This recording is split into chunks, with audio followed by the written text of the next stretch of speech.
Sir, yes. എനിക്ക് അനുഭവ സമ്പത്ത് കുറവാണ്. കുറച്ച് വേണോ? ഈ കേസിന്റെ സ്വഭാവം അനുസരിച്ച് ഇത്രയും പരസ്യമായൊരു അന്വേഷണം വേണം. ഞങ്ങളാണ് കേസ് അന്വേഷിക്കാൻ വന്നിരിക്കുന്നു എന്ന് കുറ്റവാളികൾ അറിയണം. ഒരു വിധപ്പെട്ടവനൊക്കെ അതോടെ കീഴടങ്ങും. എനിക്ക് തോന്നുന്നില്ല. നമുക്ക് കാണാം. കാണാം സാർ, കുറ്റവാളികൾ എത്രയും പെട്ടെന്ന് വലയിലാകുമെന്ന് അധികൃതരെ അറിയിച്ചേക്കൂ. മറ്റു കാര്യങ്ങൾ നമുക്ക് പിന്നീട് സംസാരിക്കാം. എന്റെ ഭാഗത്തുനിന്ന് ബുദ്ധിപരമായ സഹായമൊന്നും ഞങ്ങൾ പ്രതീക്ഷിക്കുന്നില്ല. വല്ല കാറോ ജീപ്പോ വേണമെങ്കിൽ അറിയിക്കാം. ധൈര്യമായിട്ട് പോകൂ. Come on.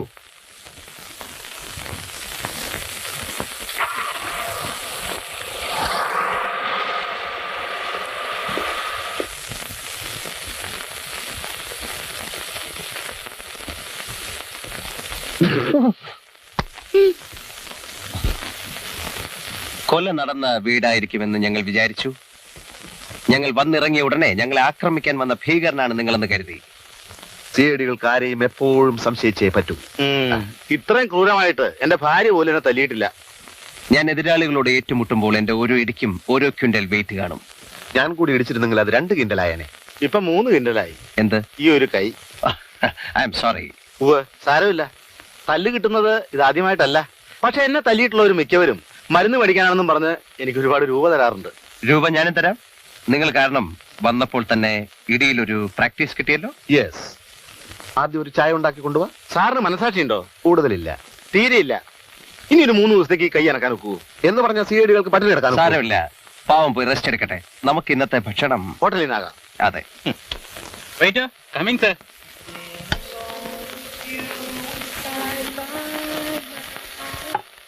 നല്ല കാച്ചാണല്ലോ. ഇന്ന് എന്തോ നല്ല വിശപ്പ്. അതൊരു പുതിയ സംഭവമല്ലല്ലോ. ഇതുപോലെ നല്ല ഫുഡ് ഉണ്ടാക്കാൻ നമ്മുടെ പുതിയ താമസ സ്ഥലത്ത് ആ കുക്കിനോട് നീ ഒന്ന് പറയണേ. മൂക്കുമുട്ട തിന്ന് കിടന്നുറങ്ങാൻ വന്നവരല്ല നമ്മൾ. ദാസ, നമ്മള് സൗകര്യം കിട്ടുമ്പോ തിന്നില്ലെങ്കിൽ ഒടുവിൽ ഡയബറ്റീസ് വരുമ്പോ ഖേദിക്കും.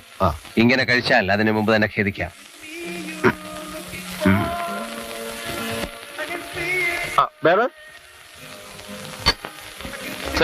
Fried rice എത്തിയില്ലല്ലോ. ഉടനെ എത്തിക്കാം സാർ. പെട്ടെന്ന് ആയിക്കോട്ടെ. ശരി. കാത്തു നിൽക്കുന്നതിൽ അർത്ഥമില്ല. ഇന്ന് രണ്ടിലൊന്ന് തീരുമാനിക്കും. തീരുമാനിച്ചേ പറ്റൂ. എന്ന് വെച്ചാൽ ചിലപ്പോ ഞാൻ വിടുവിക്കും. അപ്പൊ ചത്തുപോയില്ലേ? കൊല്ലാതെ നിവൃത്തിയില്ലെന്ന് വന്നാൽ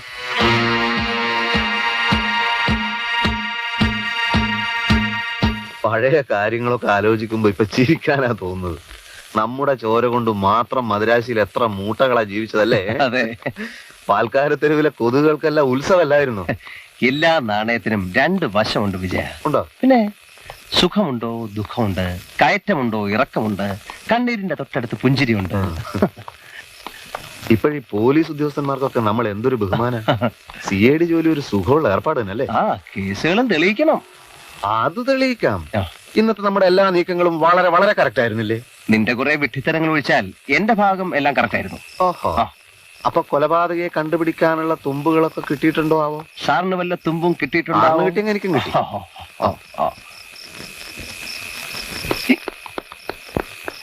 യോ, ഇയാളല്ലേ അയാള്? അയാള് ആ പോയാള്. വാ നമുക്ക് പിന്തുടരാം. വെറുതെ ഇരിക്കട്ടെ. രാത്രി നേരത്തെ പിന്തുടരൊന്നും വേണ്ട. സീരിയൽക്ക് രാത്രിയോ പകലോ എന്നൊന്നുമില്ല. എനിക്ക് ഉറങ്ങണം. ഏതാണ് ഉറങ്ങാൻ പോകുന്നവൻ അതറിയണ്ട. ഞാൻ അയാളെ പിന്തുടരാൻ പോവുകയാണ്. ഒരു 50 പൈസ.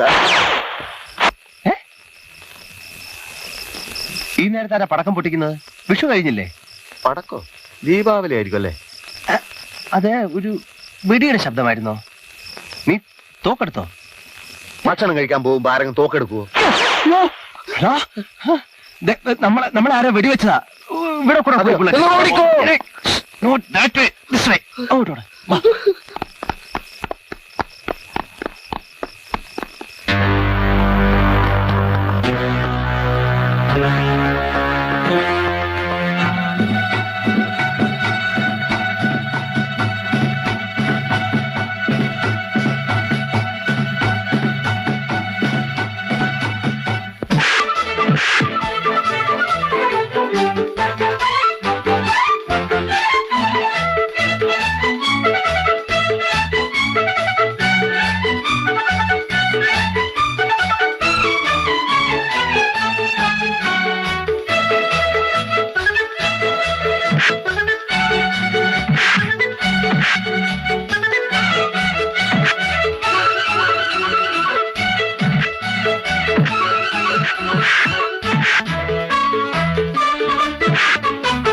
എന്താ എന്താ ബഹളം? സാർ ഇത് സിഐഡികളും കുറ്റവാളികളും തമ്മിലുള്ള ഒരു ഏറ്റുമുട്ടലാണ്. സിഐഡികളോ?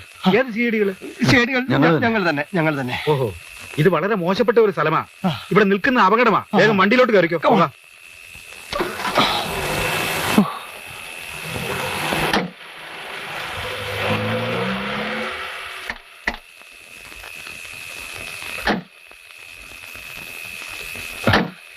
Thank you sir. Thank you very much sir. എന്റെ കാറ് വന്നില്ലായിരുന്നെങ്കിൽ രണ്ടുപേരെ അവര് തല്ലിക്കൊന്നേനെ. ഇത്രയും പെട്ടെന്നൊരു ആക്രമണം ഞങ്ങളും പ്രതീക്ഷിച്ചില്ല. ഏതായാലും ഒരു നല്ല കാര്യം ചെയ്യാൻ കഴിഞ്ഞതിലുള്ള സംതൃപ്തിയുണ്ട്. അനാഥ മന്ദിരം കെട്ടുന്നതിനെ പറ്റിയുള്ള ചർച്ച തീരാൻ വൈകിയത് നിങ്ങളുടെ ഭാഗ്യം. അപ്പൊ സാറ് കോൺട്രാക്ടർ ആയിരിക്കും അല്ലേ? അയ്യോ, ഞാനൊരു പാവം. സമൂഹത്തിന് എന്തെങ്കിലും നന്മ ചെയ്യണമെന്ന് ആഗ്രഹിക്കുന്ന ഒരു പാവം സാമൂഹ്യ പ്രവർത്തകൻ. ശരി. നിങ്ങൾ DYSPയുടെ കൊലപാതകം അന്വേഷിക്കാമെന്ന ഉദ്യോഗസ്ഥന്മാരാണല്ലേ? ആ കൊലപാതകം മാത്രമല്ല, ഞങ്ങൾക്ക് കംപ്ലീറ്റ് കള്ളക്കടത്തുകാരെയും വേരോടെ പിഴുതെറിയുകയും വേണം. നേര് പറഞ്ഞാൽ എനിക്ക് നിങ്ങളോട് സഹതാപമുണ്ട്. ഈ നഗരത്തിലെ കള്ളക്കടത്തുകാരെ ഒതുക്കാൻ ശ്രമിച്ച ഉദ്യോഗസ്ഥന്മാരെല്ലാം ദയനീയമായി കൊല്ലപ്പെടുകയാണ് ഉണ്ടായിട്ടുള്ളത്. അതൊക്കെ അറിഞ്ഞുകൊണ്ട് തന്നെയാണോ ഈ അന്വേഷണം ഏറ്റെടുത്തിട്ടുള്ളത്? ഒരു കസ്റ്റംസ് ഓഫീസർ, DYSP റാങ്കിലുള്ള 2 പോലീസ് ഉദ്യോഗസ്ഥന്മാർ, അങ്ങനെ പലരും തട്ടിപ്പോയിട്ടുണ്ട്. ചെറുപ്പക്കാരായ നിങ്ങളോട് എനിക്ക് എന്തോ ഒരു പ്രത്യേക സ്നേഹം തോന്നുന്നു. ഈ അന്വേഷണത്തിൽ നിന്നും പിന്മാറുന്നതല്ലേ നല്ലത്? ഞങ്ങൾ ഭീരുക്കളല്ല സാർ. തീരെയല്ല സാർ. അല്ല, ഞാൻ പറഞ്ഞതേ ഉള്ളൂ. പിന്നെ വല്ലപ്പോഴും ഈ പാവപ്പെട്ടവനെ കാണണമെന്ന് തോന്നുമ്പോ ദാ ഇത് വെച്ചോളൂ. Thank you sir. അപ്പോ ഞാൻ നിൽക്കട്ടെ. ആ.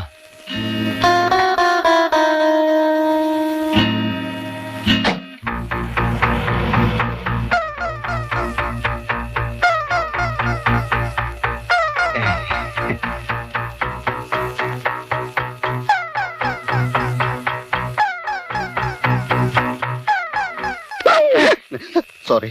Yes study. അയ്യേ